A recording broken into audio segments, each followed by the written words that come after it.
তো হ্যালো সিএফসিয়ান, এই ক্লাসে আমরা মূলত গোলগি বডি বা গোলজি বস্তু এটা পড়ব। দেখো কেন এটার নাম হলো গোলগি বস্তু। বিজ্ঞানী ক্যামিলো গোলগি এটা আবিষ্কার করেছিলেন, এই কারণে এটার নাম হয়েছিল গোলগি বডি বা গোলগি বস্তু। এই যে দেখতে পাচ্ছ চিত্রটা, এই যে গোলগি বস্তু চিত্রটা, এই চিত্রে এই লম্বা লম্বাগুলোকে বলা হয় সিস্টার্নি। সিস্টার্নি শব্দের অর্থ হচ্ছে পানির ট্যাঙ্ক, বুঝতে পারছো? আর এই যে গোল গোল এইগুলোকে বলা হয় ভেসিকল। তো ভেসিকল বড় হতে পারে, ছোট হতে পারে। তো যাই হোক, ভেসিকলও একটা থলি, কিন্তু ভেসিকল আর সিস্টার্নি সেম না।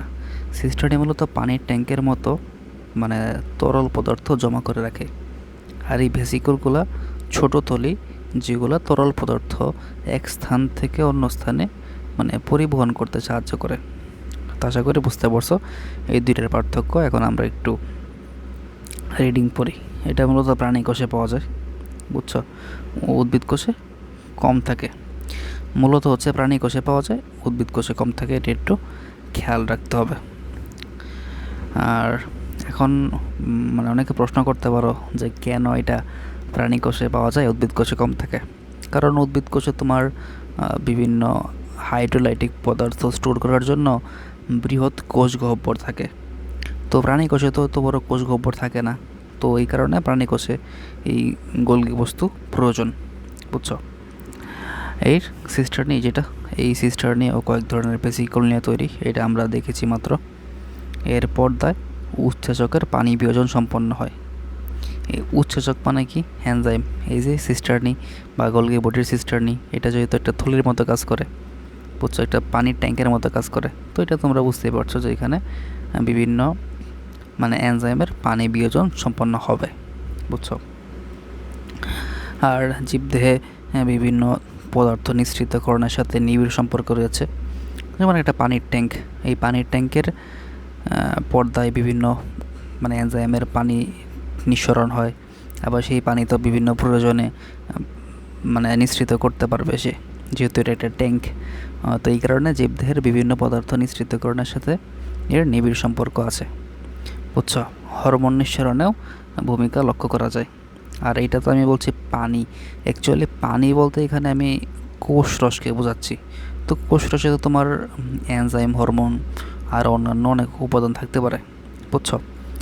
আর গোলগি বডি যেরকম নিঃসরণ করে, যখন প্রয়োজন সে গ্রহণ করে পানির ট্যাঙ্কের মতো জমা করে রাখে, আবার যখন প্রয়োজন তখন সে নিঃসরণ করতে পারে। আবার এই যে ভেসিকলের মাধ্যমে সে বিভিন্ন পরিবহন করতে পারে বিভিন্ন জায়গায়।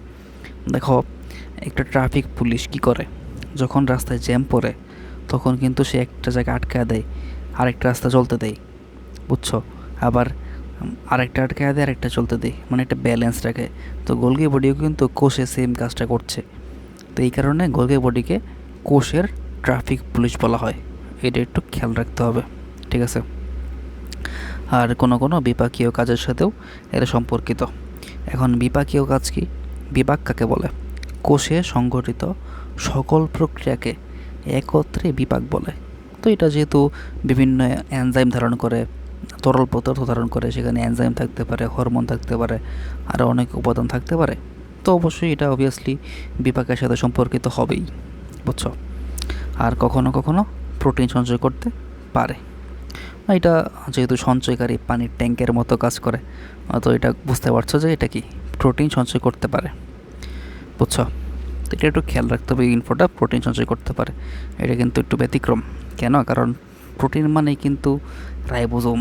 তো স্যার যদি মানে ডিপলি কোয়েশ্চেন করে তখন কিন্তু বলতে পারে যে কোনটি প্রোটিন সঞ্চয় করে।